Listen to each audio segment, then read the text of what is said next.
Welcome to part 3 of our video series on NWEA. Now that we have both fall and winter assessment data, we will focus on growth. We will also look at current projections for the ACTS-5. Since many of you are using these videos during your collaborative team time, we'll focus on one report for growth, and it's the Achievement, Status, and Growth Summary, also known as the Quadrant chart. We want to become familiar with the report and how it can be used. So if you will log in to teach.mapnwea.org, this will be your home screen. This is the screen that you will see, and I always refer to this over here on the left as the blue banner. Inside the blue banner, you see View Reports with a drop-down arrow.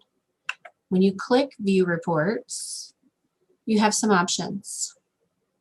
You want to choose Map Growth Reports.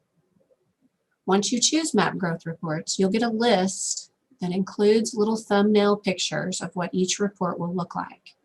The Achievement, Status, and Growth Summary with Quadrant chart has the green, orange, pink, and yellow quadrants in the little thumbnail. So when you choose this, we have to give it some settings to know how to pull the report. We want our term roster and term tested to both be this winter, the winter of 2021. You'll have your school, the teacher's name, and the class. And you'll notice here you have some growth comparison options. I can compare from fall to winter, which is what we talked about at the start. Now that we have fall and winter data, now we can look at our students' growth. You can also compare from last winter to this winter if you gave NWEA last year. If you're new this year, then you would have fall to winter. You'll click Create Report, and when you do, you'll get something that looks very similar to what I have here on my screen. What may be different might be different types of, where I have purple squares, you might have green pluses and red diamonds. And you might not. They might be turned off. So we'll go in and we'll look at all these pieces, and we're going to become very familiar with what this chart is, what it tells us, and all the information that is provided here. So we're going to start with the y-axis. If you notice at the bottom of this red line, it says Achievement Percentile 50. That means that this red line represents 50th percentile. Another word for 50th percentile is average. So this is the average achievement. It's also known as the norm. So this line represents the norm.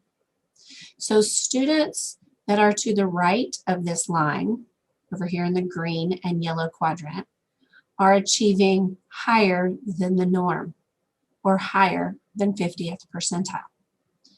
Students to the left of it are achieving lower than the norm, or lower than the 50th percentile. So now let's look at the x-axis. NWEA does the same thing for growth that it does for achievement. Students will receive a conditional growth percentile comparing their growth to the norm of 50th percentile. So this represents the 50th percentile, or the average growth for someone in that grade taking that test. So students that are above the x-axis here in the orange or the green, they're growing higher than the norm. Their growth percentile is higher than the norm. Students that fall below in the pink or the yellow, their growth percentile is lower than the norm. So they're not growing like the norm. Now, they might still be growing, and they 30th percentile, you could still be growing, but you're not growing like the norm. So all of this is going to be a comparison to the norm. The average achievement, the average growth. So let's look at each individual quadrant. We're going to start with the green quadrant. Average achievement, it's to the right. Average growth, it's above it. High achievement, high growth. Students that fall in the green quadrant, they are doing exactly what they need to be doing. They're achieving and they're growing. So we want to encourage them to keep doing what they're doing. We want this behavior, whatever it is that puts them in that green quadrant, to continue. Now when we look at the orange quadrant, this is an interesting quadrant because this quadrant is low achievement because it's to the left of the y-axis, but it's high growth. So these are students that we really need to celebrate. We need to make sure that we give them some sort of recognition for that growth so that they know that they're on the right track. You're doing the right things. You have, whatever it is that you're doing is working because you are growing. Your growth percentile is higher than the norm. So you're growing more than the average. We want to celebrate. Now, when we look at the yellow, these are students that are high achievers, but low growth. So these are students that we really need to kind of push. We need to get them deeper in the content. We need to give them some enrichment because they're high achievers. They can score really well, but their growth, and if you remember from part 1, when we talked about ESSA and the growth indicator, their growth, it could cause some issues in the future with that achievement if we're not growing. The pink quadrant, low achievement, low growth. These are students that we need to identify immediately and they need interventions. Low achievement, low growth. We have to do something. We need to step in and do something. Now, if you look over here to the right of the chart, this is the key for what's being shown and what options you have. If you notice under the subjects and courses shown, I only have reading shown in this chart, and reading, those are the purple squares. I could turn on math and I could have little green plus signs. I could turn on science and have the little red diamonds. I like to look at one subject at a time. You can put them all on there at once if you want to. It's your choice. It's your chart and it's interactive with you as you're working in it. You can show student names. Now, I like to keep my show student names off because if you look at this example down here, you see how I have it. I have at least 3 students here. If I had their name showing, it can get a little jumbled up. The trick is, and I can't do it because this is a screenshot, but when you're live in your chart, if you just take your cursor and scroll over any dot, anything identified on that chart, it'll tell you the student's name. So the student's name will appear. So I usually leave my show student names turned off, but that's just a personal preference. So whichever way you like to look at the report is up to you. You can also filter by gender or by ethnicity. So you have these options. Maybe you want to know, how did all my girls do? And you can just leave girls checked, uncheck males. Okay. So you have some options. Now, the other thing that you can do, and I can't do in the screenshot, but if you're live in the report, you can grab these axes and you can move them. Because let's go back to this yellow quadrant for just a second. If you think about yellow quadrant, remember high achievers, but low growth. They need some enrichment. But what are we comparing them to? We're comparing them to average. So maybe we decide as a team, and we're going to talk about our team discussions here in just a second, but maybe we decide as a team, I don't really want to look at 50th percentile for enrichment. I want to look at 70th percentile and above for enrichment. Then you can grab this y-axis with your cursor, click and hold, and drag it over to the 70. You'll see that all of your colors will fill in accordingly. So you can take just a second and play with those quadrants and click on some of these, turn some on, turn some off, and become familiar with what this chart looks like and how you can manipulate the different pieces. You can pause the video, everybody play with that for just a second, and then return it to the 50th percentile and 50th percentile. Or if you want to leave it at whatever you decide, we're going to go on to the next step. Okay. If you scroll down below the quadrant chart, you're going to see that every one of your individual students are listed. If you notice next to Deborah's name, Deborah has a little pink square. That identifies the fact, when I'm down on that section, that Deborah is in the pink quadrant. That's low achievement, low growth. I see that Martha is in the yellow quadrant. That's high achievement, low growth. I can see that Beverly is in the green quadrant, high achievement, high growth. So you might want to use this list when you go to identify students. You can turn your student names on, show student names, or you can pull your cursor and go over them, whatever works best for you, whatever is easiest. But we are going to go through and identify these students and who they are. If you notice over here, you can look to see the difference. Notice that the fall RIT is in bold in a range. The RIT range is always plus or minus 3. The winter RIT is in bold in a range. Same thing for percentile. Notice the percentile is in bold within this range and bold within this range. Now, if you notice this percentile, that's the 16th percentile. That's very low. If 50th percentile for growth is average growth, then this student is much lower with their growth than 50th percentile. They're at the 16th percentile.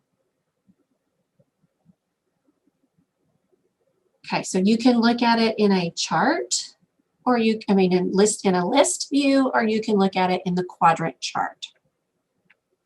Because here's what we're going to do. We're going to spend some time identifying individual students and putting them in separate categories. So this is a graphic organizer that is also located in the portal where the video is located. And it just gives you the opportunity to put names, faces with those individual categories. So we're going to start with the pink quadrant because we know that's low achievement, low growth. We've got to get interventions right away. These students need help right now. So we need to identify them. So first of all, as a team, did we decide to keep it at 50th percentile and 50th percentile, or did we decide to move these axes in? That's the first decision we have to make for which students we're going to provide interventions. Now, mine is set at 50th and 50th for interventions. That you have that option. Now notice I have 6 students in the pink, so I'm going to list 6 student names here. That is to bring that to the forefront in my mind that when I see these 6 students, I need to make sure I'm providing some intervention. So we're going to have some RTI time that I'm going to want to think about what can I do for these 6 students to help them with their reading right now. Okay, when I identify those 6 students, I'm going to list them here. I'm going to go on to the yellow quadrant. Did I decide on 50th and 50th, or did I decide to move it to the 70th percentile on achievement and 50th, keep it at 50th percentile on growth? This is your choice of where you want to call it for enrichment. Mine is left at 50th and 50th. I'd put 50 and 50 here. And then I have 7 students here to name. I would name those students. Orange quadrant. These are the students that we want to celebrate. We need to think about this student is really growing higher than the norm, then I need to make sure they keep growing higher than the norm. If they keep growing a lot, eventually they're going to achieve. It's the goal, right? So we want them growing. So I need to celebrate the student that is in the orange. I also want to celebrate my students in green because they're high growth too. Growth is what we want to celebrate here in this case. So I want to celebrate my orange and my green. You can list all of the students in the green quadrant, but what I have found is that teachers usually know or can predict the students that fall in the green. They're not usually surprised. Like I knew that student would be there. That student is a high achiever. They're very self-motivated. They want to grow. They do all these things. And so the students in the green are not always surprises. But there are sometimes students that fall in the green that will surprise a teacher, and a teacher will go, wow, I didn't expect Charlie to be in the green. Like that's surprising. So if you didn't expect that student to fall in the green and they fell in the green, which is the quadrant we want all students in, we need to make sure we point that out to that student. Good job on that. You did a really good job. I'd love to see you keep doing what you're doing. So there are going to be some in the green quadrant that will surprise you. So I think you should go through and look at every single individual name and decide, could I have predicted that student would fall in the green, or is that one a surprise? And you can change this. This is your document. You can make this however you want. These are just some things that I've done with schools that are helpful, that they go, okay, that helped. So make it your own. Change it up how you need to. Okay, so in your collaborative team time, if that's where you are right now, what I want you to do is I want you to think about and discuss with your team. So let's say I'm on a 4th grade team, or let's say I'm on my math team, and I want to discuss with my team some interventions for RTI. What are we going to do for these students? I'm going to look at who these students are. I can look back at other data. I can take some observations that I've seen from those students, and I can look with my other teammates and say, do you have any other students that are performing like this student? And you can regroup them, and you can come up with plans for your RTI. And this helps you get going with those interventions right now.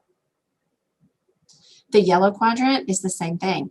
It's just on the other end, right? These are the enrichments. We need to get that enrichment to those students right now so that they can grow, so that they can, dive deeper into the content. So we might want to look at these students as a team and go through and come up with some plans. Come up with some ideas for how are we going to enrich. Maybe maybe 2 of the teachers on my 4th grade team are going to take a group each for interventions, and the 3rd teacher on my 4th grade team is going to take a group for enrichment during RTI time. It's an option, just something to think about. So these are plans that you need to make with your team. How are you going to reach these students in these needed areas? Interventions and enrichment. And then this one's probably the most fun. We want to discuss ideas to celebrate those with high growth. Now, ideally, we would have done this in the summer and said, you know what, we're going to really celebrate students for growth. Like, we really want growth to be important. We want growth to be important to us as educators, and we want our students to understand that growth is important, not only to us, but hopefully to them. So we want to discuss ideas to celebrate those with high growth. Those are the orange and the green. Now, keep in mind, some of those students in the orange may be shocked when they get to be celebrated, because if they're not achieving higher than the norm, they probably have never been on grade level on anything, which means they probably haven't been celebrated before. And so if we celebrate them for that high growth, that's just encouraging them to just keep growing. We know that that's important. We value that in you. And so think about those ideas for celebrations. This is the most fun. Like, what could you do? You can do a lot of things. Okay, so these are conversations for your team during your collaborative team time. I don't have all the right answers. I can tell you some things that worked for me. I can tell you some things that worked for teachers that I've seen work. I can give suggestions if you're interested, but this has to be a collaborative conversation for you and your team to come up with these ideas of what you can do. Now, I told you in the beginning that we were also going to look at projections for the ACT Aspire. So we have really gone in and we have studied that quadrant chart. We've pulled those individual students out, and we've looked at suggestions and things that we could do for each group of students from that quadrant chart. Now, we want to go to the linking study, which I have linked here in the presentation, which is also available where the video is located. But you can also Google it. You can just Google NWEA 2020 linking study. When you get to the page, you will have to scroll down to Arkansas, and you can pull up the report for Arkansas. What I did here, and these will also be located with the video, is I pulled the chart from the linking study and put it here in this graphic organizer so that I could look at what students are predicted to score on the ACT Aspire. Where do the students fall? So let's look at how to read this. I've pulled both the reading and the math here, as you can see. I'm going to focus on the reading. The winner predictions, because we've now given the winner assessment. And you see the different categories: in need of support, close, ready, and exceeding. You could go off of their RIT score, or you can go off of their percentile, either one. So in the chart that I have pulled from the linking study, it is by grade level. So you can see a third grader. If I have a third grader that has a RIT score of 172, then I know that that third grade student is predicted to be in need of support. So I would write their name right here. If I have a third grade student that has a RIT score of 214, I'm going to go across here. RIT score of 214 falls in this range, then that student is projected to be exceeding. So I'm going to put their name over here. So we're going to go through every student that was on the quadrant chart, every student that we listed in the other report, and we're going to put them in a category here. How is every student predicted to score on the ACT Aspire? Something that I really want you to notice is, remember the norms. The norm is based on 50th percentile, which is average. Look at the percentile, the ending percentile by grade level for close. If I score at the 50th percentile, which is the norm, in every grade level, I'm predicted to score close. And remember that 50th percentile, the norm, is what's in our RIT chart. So where we compare a lot of things to the norm, keep in mind the norm is average. And the ACT Aspire is a little bit more rigorous than average, right? Look at the lowest percentile, the lowest number in the range for percentile for ready. For third grade, it's the 67th to the 85th percentile. Those are students that are projected to be ready on the ACT Aspire. So when we compare to the norm, just remember that's that 50th percentile. Those students are predicted to be close. We really want to up that expectation to get here. So this is something that's really important. What I like to do, and what I want you to do now, is when you put you can pause the video, put all of your students in every one of their categories, and then we're going to come back and do a little comparison. So I'll give you just a second to pause, put your students in the category that they fall in, and then we'll pick back up.